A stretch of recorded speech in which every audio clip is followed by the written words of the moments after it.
No a tu by som sa trošku pozastavil, pretože asi 80% výrobcov tak trošku udáva absolútne skreslené údaje ohľadom svietivosti svojich projektorov. Oni to v podstate všetko testujú v nejakých laboratórnych podmienkach, ale veľakrát sú tieto čísla prestrelené oproti realite. Preto je dobre si pozrieť nezávislé testy rôznych youtuberov projektoru, ktorý si chcete kúpiť. V podstate ja keď som kupoval ten Formuvie S5, tak som sa rozhodoval medzi LCD projektorom od značky Vanbo Model X5 Pro, ktorý podľa výrobcu má tiež 1100 ANSI lumenov, tak ako aj Formuvie S5. No a JCOy je youtuber, ktorý testuje projektory aj rôznu elektroniku na svojom YouTube kanáli a má aj video, kde porovnával a testoval Formuvie S5 a Vanbo X5 Pro. Vo videu aj odmeral jas a podelil sa aj o výsledky svietivosti oboch projektorov v luxoch.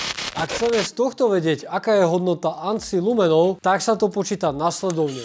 Jas obrazu sa odmerá v 9 bodoch po celej ploche plátna. Namerané hodnoty sa spriemerujú. Na Vanbo X5 Pro má v priemere 192,44 luxov alebo nitov.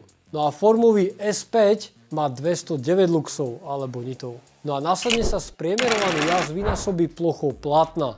Čiže 100-palcové plátno má plochu 2,76 m2, no a pri Vanbo X5 Pro je jas na hodnote 531 ANSI lumenov. Pri Formuvie S5 vychádza svietivosť na 576 ANSI lumenov. Reálne merania ukazujú pri oboch približne polovicu deklarovaného výkonu, čo je pri nielen lacnejších, ale aj pri tých drahších projektorov pomerne úplne bežné. Ďalšia vec, na ktorú je dobre si dať pozor, je uniformita jasu. Všetky dôležité veci sa dozvieš v hlavnom videu, ktoré je kompletným sprievodcom pred kúpou projektora. Odkaz nájdeš tu dolu pod menom tohto kanála.